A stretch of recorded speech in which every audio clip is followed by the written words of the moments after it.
here. Are there any questions on problems 1 through 4? For any of these here, we mainly are just using the calculator, so we can take the 14th root of 16,384. Because all these here are the nth root of a, and we would get 2. So we can type these here into the calculator, and the calculator will do them for us. So there's not too much calculations we need to do for these here.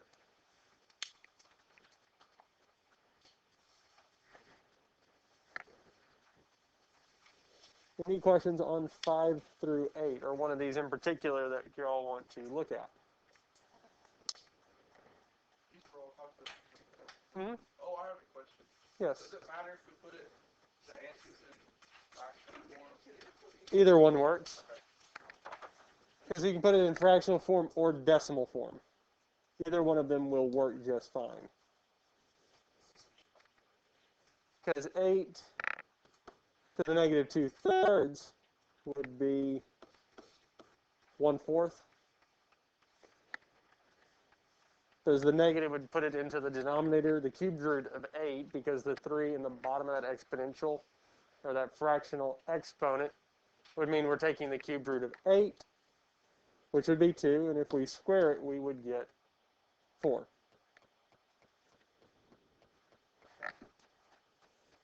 So we can plug these here into the calculator, and it would do them for us. Any questions on 9 through 12? Any questions on one of these here? And again, we can plug these into the calculator, and it would give us our answer. So if we did number 10, 8/16 to the 1/9, we would get 2.1063043 is what the calculator would tell us, but it wants us to round to the 4th decimal place, so 1, 2, 3, 4. We look at the 5th number, and since this here it is less than 5, we round down, which would give us 2.1063. And we get this here, and we can do that with any of these here.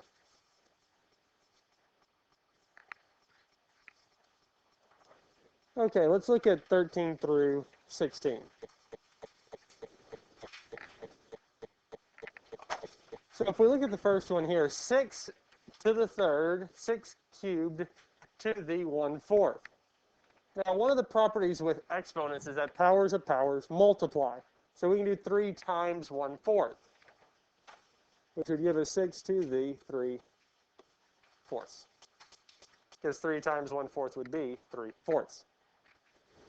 So if we wanted to rewrite this or simplify this expression, 6 would be to the 3/4. 6 to the 1/4, 6 to the 3rd to the 1/4 would be 6 to the 3/4.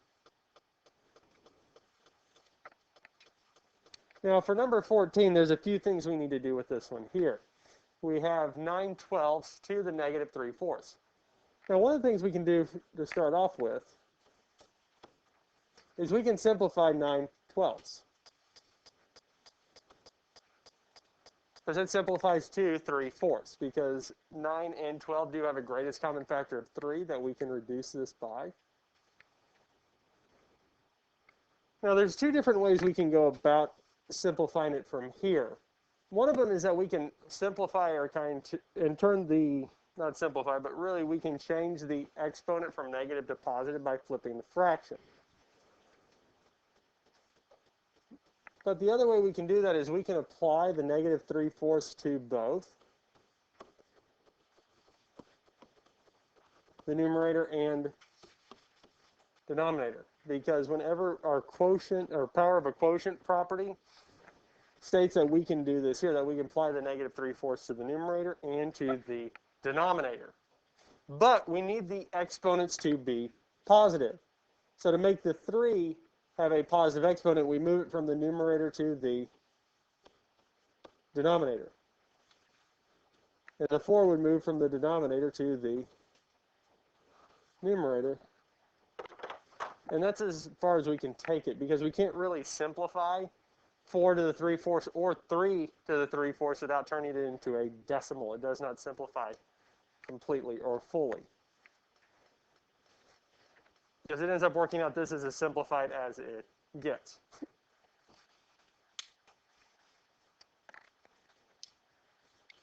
So far, are there any questions on either one of these here? Any questions on any of this here so far?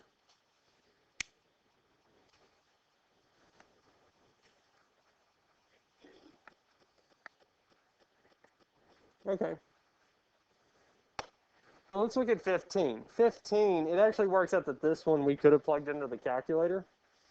But if we wanted to do this by hand, one of the things that we can notice here is that I can rewrite this as a fraction to the 2/3. Now, our product of our power of a quotient really stated that m over n to the x is the same as m to the x over n to the x. We can apply that exponent to everything inside. So it's also possible to do it the other direction. We can pull the exponent out as long as the exponent is the same, as long as we have the same exponent that we're pulling out. And since we have 2 to the 2/3, 16 to the 2/3, and 4 to the 2/3, we can pull that 2/3 out, which will leave us with 2 times 16 divided by 4. Well, 2 times 16 is what?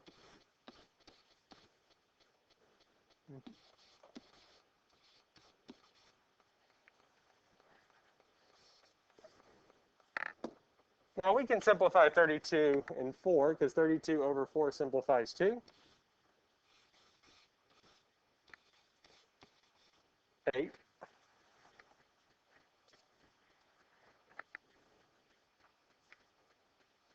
So we have 8 to the 2/3. And this here will simplify because the 3 in the bottom of that fraction, that exponential fraction, tells me I'm taking a cubed root. And what would be the cubed root of 8? 2.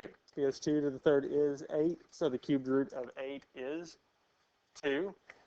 And if we square it, we get what? 4.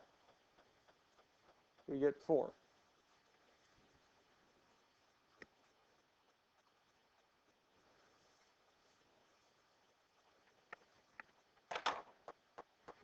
So any questions on any of this here so far? 8 to the 2/3? Because if we wanted to, I mean, we could have written this as 8 to the 1/3 squared. 8 to the 1/3 is 2, and 2 squared is 4. Because our 1/3 is the same as the cubed root.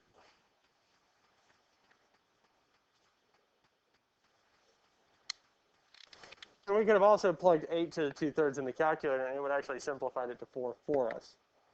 And because it simplifies down to a whole number, we want to simplify it as far as possible without turning it into a decimal.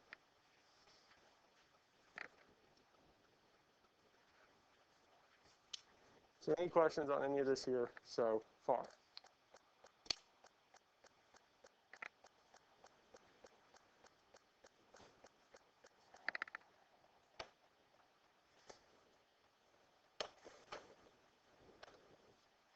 All right, let's look at the last one here, number 16. We have 4 to the 1/2 times 4 to the -3/2 to the -1/4. Now, there's a few things we can do, but the first thing we're going to do is our 2 4s inside of the parentheses. 4 to the 1/2 times 4 to the -3/2. Because the bases are the same, they're both 4, we can add the exponents together. We can add the exponents. Because whenever the bases are the same that we're multiplying together, we add the exponents. So 1/2 plus -3/2 would be, or 1/2 minus 3/2 would be -3/2. what? It'd be negative 1.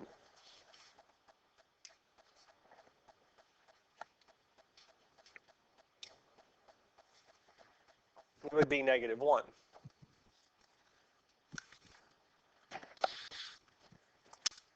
Now, the last thing we need to do to simplify this is apply our power of a power property. And because I have a number to a power of a power, those powers would multiply. So if we do negative 1 times negative 1/4, we get what?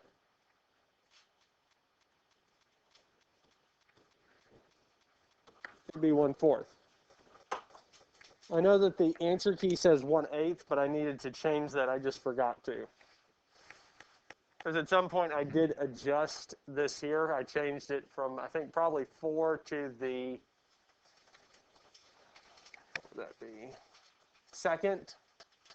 It's probably 4 squared times 4 to the negative 3/2 is what I had originally, which would have given us 4 to the 1/2, or something along those lines. But I changed this here to 1/2. I don't remember what I had originally, but I need to change the answer key to adjust for it. Any other questions on these 4 here? Any questions on these problems here? All right. Use the properties of rational exponents to simplify these here. Any questions on one of these in particular? One of these that y'all want to look at?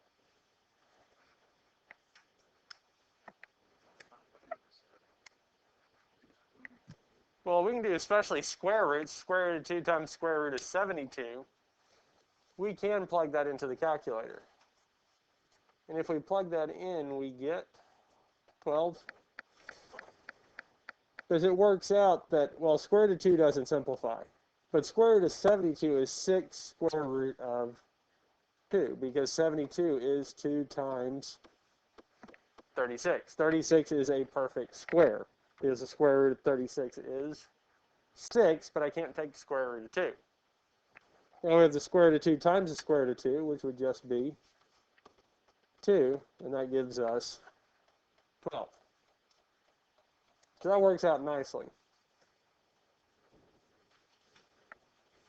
Well, we can look at number 18.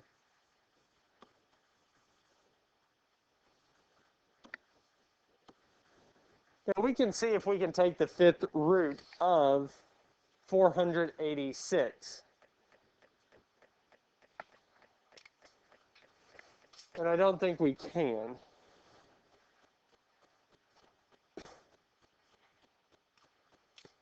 Nope. But is 486 divisible by 2? Yes. And part of our radicals, our properties of radicals, is that we can put these back together. 486 divided by 2. And the only real reason I combine these is because since 486 is divisible by 2, I can simplify that fraction completely. Because if I do 486 divided by 2, we get 243. Because now we don't have a radical in the denominator. But now we need to see if this will reduce at all. If I could take the 5th root of 243, and it would be. If it works out, 243 is 3 to the 5th. So it does work out that that is simplifiable. We can simplify that.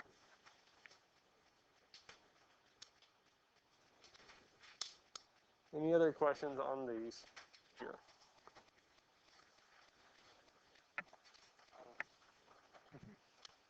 Yes. Question 20. Now, 8, if we can rewrite it, and we can rewrite it as a number to a power. Well, 8 is the same as 2 to the 3rd. So really what we have is 2 to the 3rd times 2 to the 3rd. the fourth root of 2 to the third times fourth root of 2 to the third. Because they have the same radical, we can multiply them together.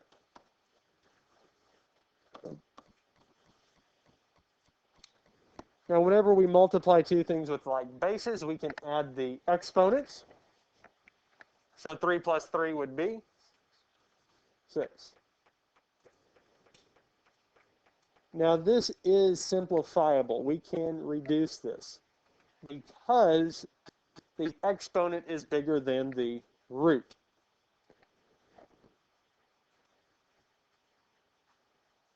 Because if the exponent is bigger than the root, that means we can simplify this down a little bit.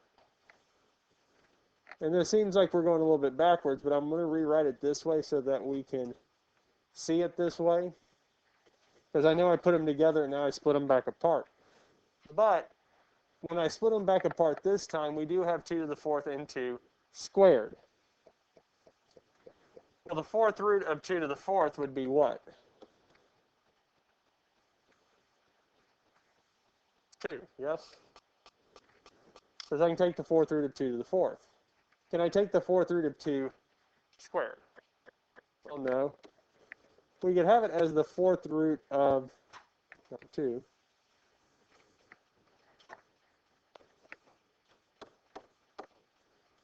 The fourth root of 4, because that is a possible answer choice. But it is possible to simplify this.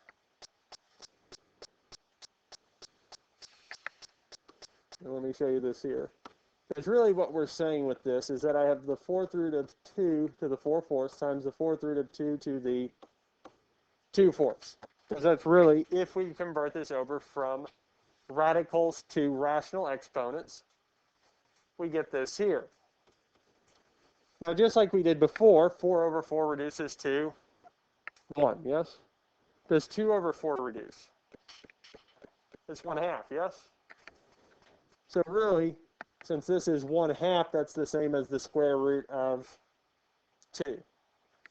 2 times the fourth root of 4 is actually the same as 2 times the square root of 2. These are the same expressions.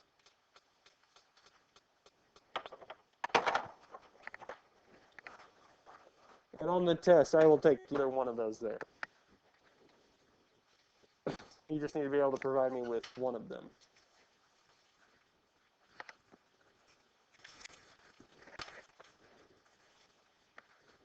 Any other questions on these here, these 4 here? Questions? Nope, almost. All right. Let's look at 21 through 24. Questions on any of these here, or one of these that y'all want to see work? So how could we do any of these here?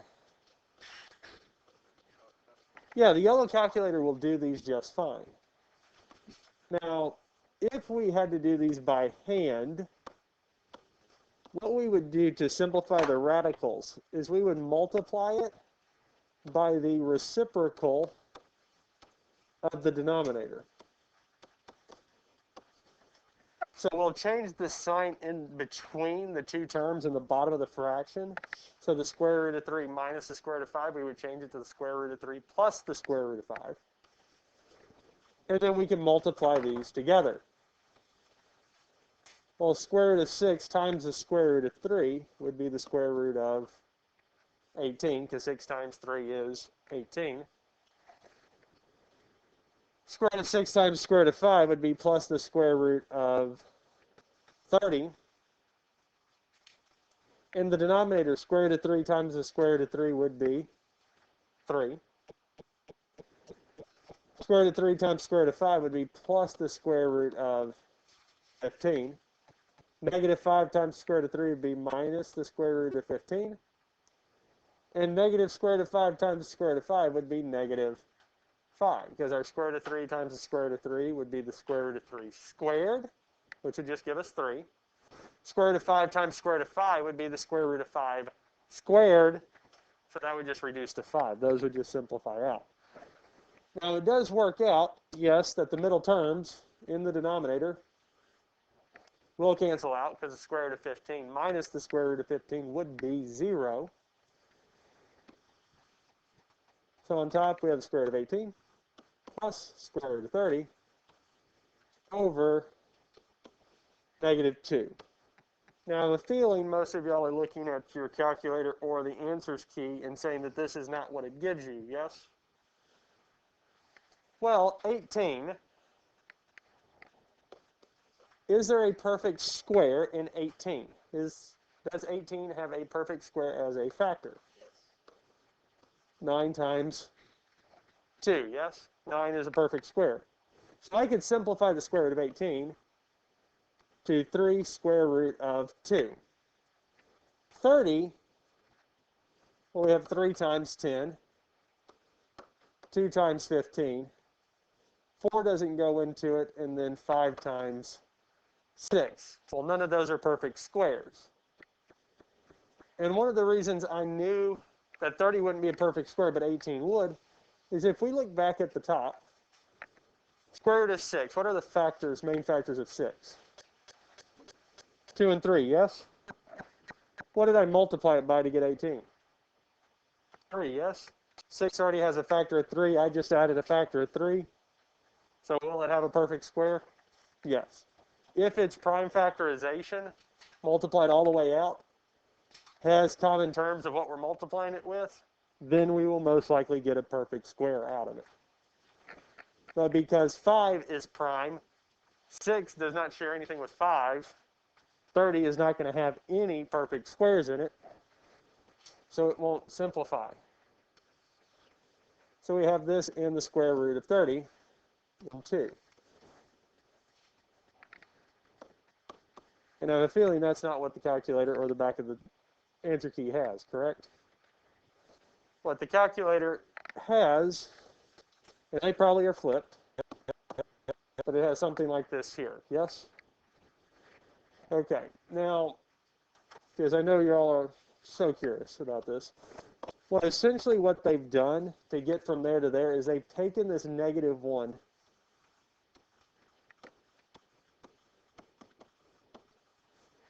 and moved it out front. Essentially, we can move that negative out front, and then we can apply it to the top, the numerator. We can multiply it by the numerator, which just tells us negative 3 square root of 2 minus the square root of 30 over 2. And they may have those top two flipped. The calculator will do it the other way. Either way works, but that is our answer. Why does it matter when it's on top? Dealer's choice. It really doesn't matter. We just don't normally like leaving negatives in the denominator if we can avoid it. If it's more than one term, if we're talking about something like negative x plus 1, we might leave it, we might keep it depending on x. If we want to make x positive, then we might move it up, or we can leave it. But if we want to leave it as x is negative, we might rather write it as 1 minus x, so it looks a little bit nicer. That's really the only thing. It just looks cleaner that way.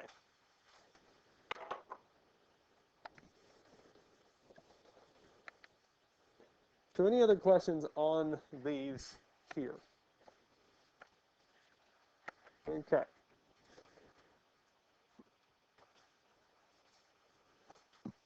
Any questions on one of these here?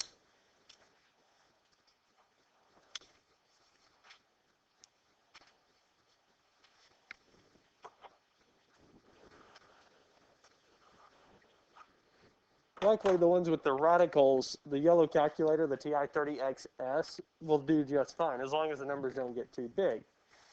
Luckily for us here, both of these here, the calculator can do just fine. About 25. Now, 25, because it is a cubed root, to the 1/3 is a cubed root, we do need to simplify. So if we look at 24, and I look at the factors of 24, well, I know 3 is going to be one of the factors, 3 times 8. Well, 8 is 2 times 4, and 4 is 2 times 2. I do have a cube, I have a perfect cube in 24. So what that tells me is really I can say that this is 5 times 8 to the 1/3 times 3 to the 1/3 minus 4 times 3 to the 1/3. Because we really need to simplify the 8. Because for us to be able to add or subtract these, we need that radical, that 3 to the 1/3, to be the same in both. Now, 8 to the 1/3 is 2. So 5 times 2 times 3 to the 1/3 minus 4 times 3 to the 1/3 is what we have here.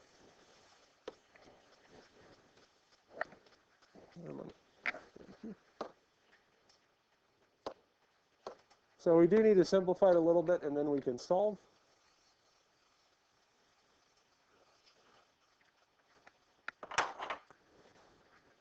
So 5 times 2 is 10, times 3 to the 1/3 minus 4 times 3 to the 1/3.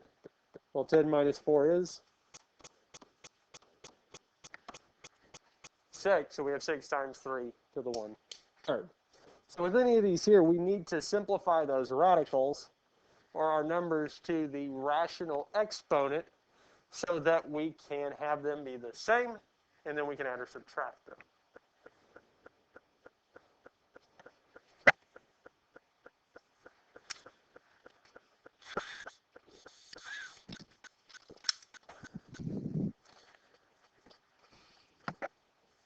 Any other questions on these here?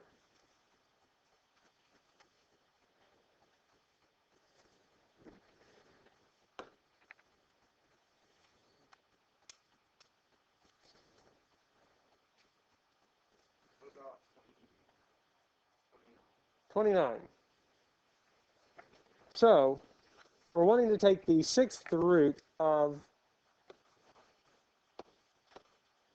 g to the 6 over 8, g to the 6 times h over h to the 7th. So what I want to do is I want to simplify any of the like terms that we have on top and bottom. So g we only have in the numerator, that's fine. So we'll leave g to the 6 in the numerator. H is in the numerator and the denominator, yes?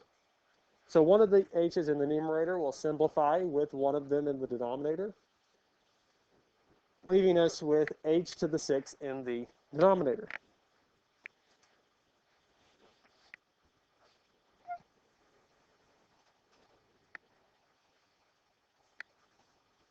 Now, can I take the 6th root of g to the 6th?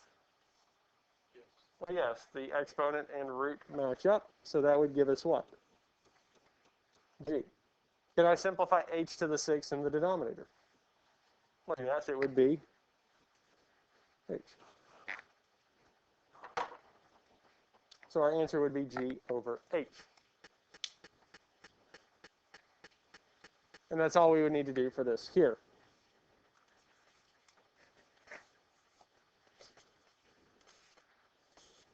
Any questions on any of this here? Any other questions on these problems before we move on to the next step? We good with these here? Okay.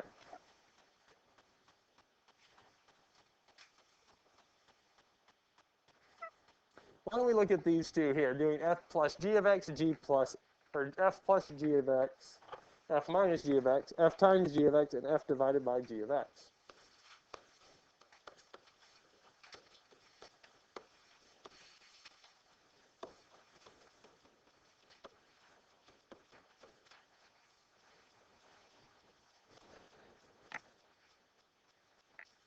So the first thing we're going to do is f plus g of x. Well, f plus g of x is the same as f of x plus g of x. So what is f of x? 11x plus 2x squared. Oh, we're on 32, sorry. 32. So it'd be 4x to the 5/4. Plus g of x is 2x to the 1/2.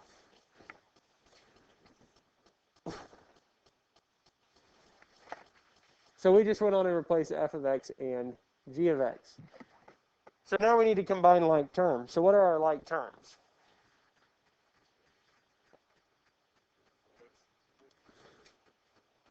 Are the variables the same? No, one of them is to the 5/4, the other is to the 1/2, yes?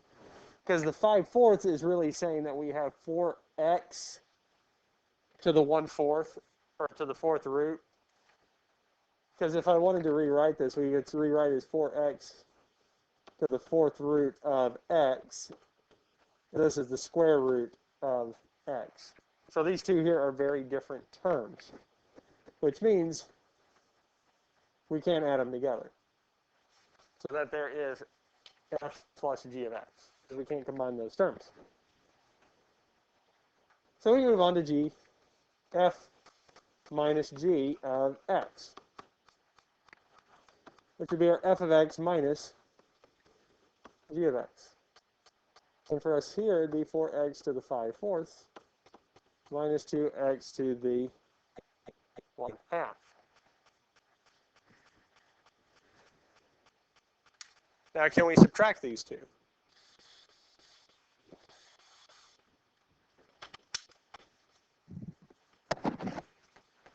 Well, no, because they're not like terms. The only way we can add or subtract terms with variables is if the variables are the same, are the exact same. So that's all we can do for that there.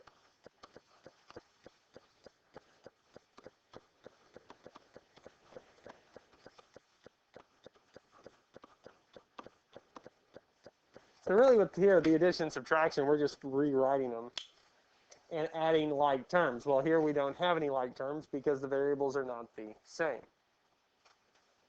Now we can multiply them.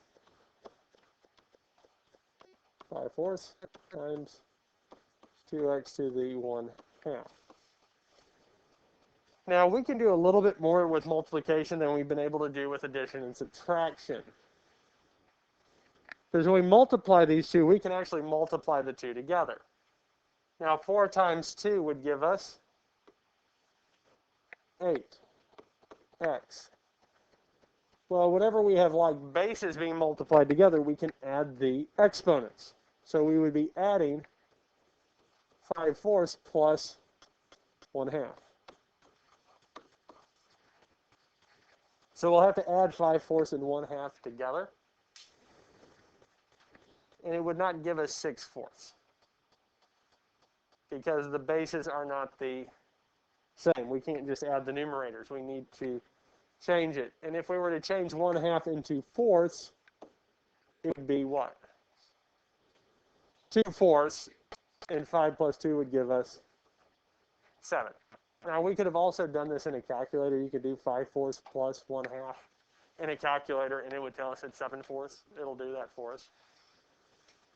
So, f times g of x is 8x, 8 times x to the 7/4. So any questions on addition, subtraction, multiplication before we move on to division? So when we look at division, f divided by g of x. Well, f of x is 4x to the 5/4 over 2x to the 1/2.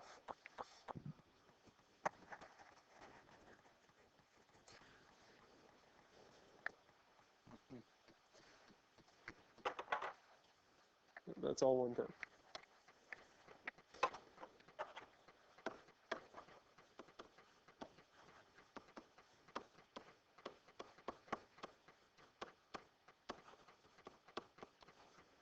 If you don't write the f of x over g of x, or the f of x plus g of x, or the f of x minus g of x, or the f of x times g of x, write it out individually, I'm not going to count you off for that. So if, like you did just what I did a minute ago, if you go straight from f over g, f divided by g of x to the actual function, that's fine. Because if we know that f divided by g of x is the same as f of x divided by g of x, which is just this here, there's nothing wrong with going straight to it. We don't have to write that out individually. Now, at this point here, we can simplify it. 4 divided by 2 is 2. X. Now, with division, we don't add our exponents, we subtract. When we're dividing like bases, we subtract the exponents. So here we're going to have 5/4 minus 1/2. And again, at this point here, we can plug this into the calculator, and it would give us 3/4. And we get this here. So that would be what we would have for division.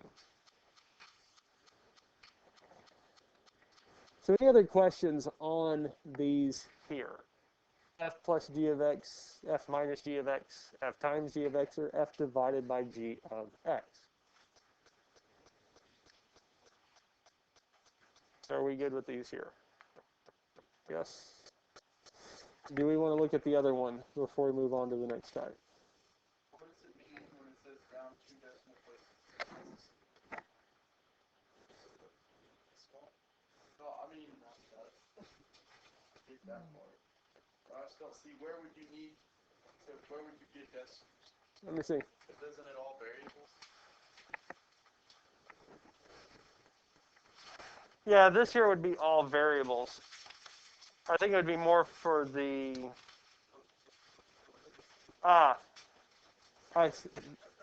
yeah. I added that in between this and there because this next part, yeah, for 33 and 34, because part of it for this here is what? F plus g of 2. So what we'd be looking at here is really, if we were to go through these, is we're looking at, so f plus g of 2 is the same as f of 2 plus g of 2. So if we were to plug this in, it'd be an 11 times the cubed root of 2 times 2 plus 6 times 2 minus 4 times 2 squared minus 7 times 2 cubed. Now the cubed root of 2 times 2 is not going to give us an even number. It's not going to give us a whole number. Because 2 times 2 is 4, we can't take the cubed root of 4. So if we plug this all in, we would need to round to the nearest, so 2 decimal places, because it won't give us a whole number. But that one, neither one of these is going to be on the test. I'm not going to make y'all do those because it's not so much that they're hard to do, it's just they're more time consuming than anything else, because it would be taking, pretty much you're plugging 2 into both functions and adding them together, subtracting them, multiplying, dividing. Which isn't bad, it's just more plugging stuff into the calculator. All right, let's look at one more before we end today. Is there one of these here, 35 through 38, that we want to look at for our composite functions? Or is there 41 or 42 that you all want to look at? 41.